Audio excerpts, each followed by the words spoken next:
3 ամիս առաջ այսօրը ապրիլի 2-ին այնտեղ որտեղ հիմա մենք ենք հավաքված դավադրաբար սպանվեց հայ ժողովրդի նվիրված զինվոր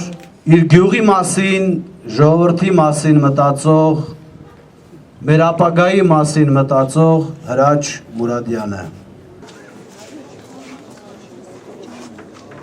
պետք է պատասխանատվության ենթարկվեն իրական կատարողները, կազմակերպիչները, դրդողները, բոլոր են անձինք, ով փորձ է անում զենք բարձրացնել, սպանելու համար հայի այս տեսակին, ով փորձ է անում զենք բարձրացնել և կրակ բացել մեր պետականության վրա, որովհետև Հրաչի սպանությունը կրակոծել պետականության վրա, մեր բոլորի արժանապատվության, մեր ապագայի, մեր հայրենիքի վրա։ Երկելով լիճան ֆեդայեմ թափարագանդուն չունեմ Երկելով լիճան ֆեդայեմ թափարագանդուն չունեմ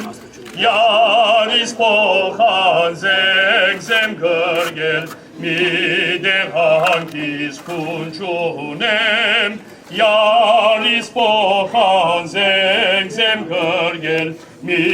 դեղ հանքիս քուն չունեմ Ես կոչվեցա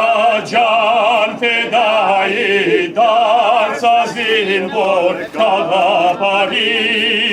Ես կոչվեցա ջան ֆեդայի դարձա զինվոր խաղապարի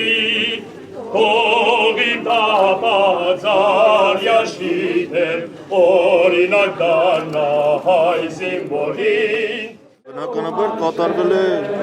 հստակ նպատակով, որպեսզի նրա պաշտոնավարման այս գործունեությունը կասեցվի։ Նրան պատահական չի, որ սպանել են հենց գյուղապետարանի առաջ։ Բնականաբար նպատակ են հետապնդել, որ նա որպես գյուղապետ իր պաշտոնավարությունը չկարողանա լիարժեք իրականացնել։ Նոր էր ընտրվել Հրաչը։ Չբացահայտելով մենք կարող ենք նախադեպ ստեղծենք, որ բոլոր նրանք, ովքեր իսկապես իրենց համայնքով, իրենց գյուղով նվիրված ապրում են, բայց ինչ-որ մի խմբի էլ ձեռնտու չեն, փորձ անեն նման մարդկանց նկատմամբ էլ այսպիսի միջոցներ ահաբեկչական կիրառել։ Սա է խնդիրը, և բնականաբար ես ուզում եմ, որ այս գիտակցությամբ բոլոր այն մարմինները, որոնք առնչված են գործի բացահայտման հետ, կապված նրանք այդ գիտակցությամբ նվիրվեն ամբողջական լիարժեք բացահայտմանը ուղղված քայլեր կատարեն։ Հույս ունեք, որ ինչ-որ բան կպահի։ Ինչ հույս կա, հույս չունի։ Որ հույս լինի, ես օրը չենք գտնում։ Մենք պահանջում ենք իմանանք ինչ է, ով է, ինչ ասում։ Էս ինչ է, 3 ամիսա չի բացահայտվում, ոնց կլինի։ Ամբողջ գյուղը պահանջում է, որ բացահայտի։ Դուք համարում եք, որ պատվիրված է այդ բանը։ Այո, պատվիրված է։ Չիկունքներում մարդ հայր է, որ հենց իրար քուչ է։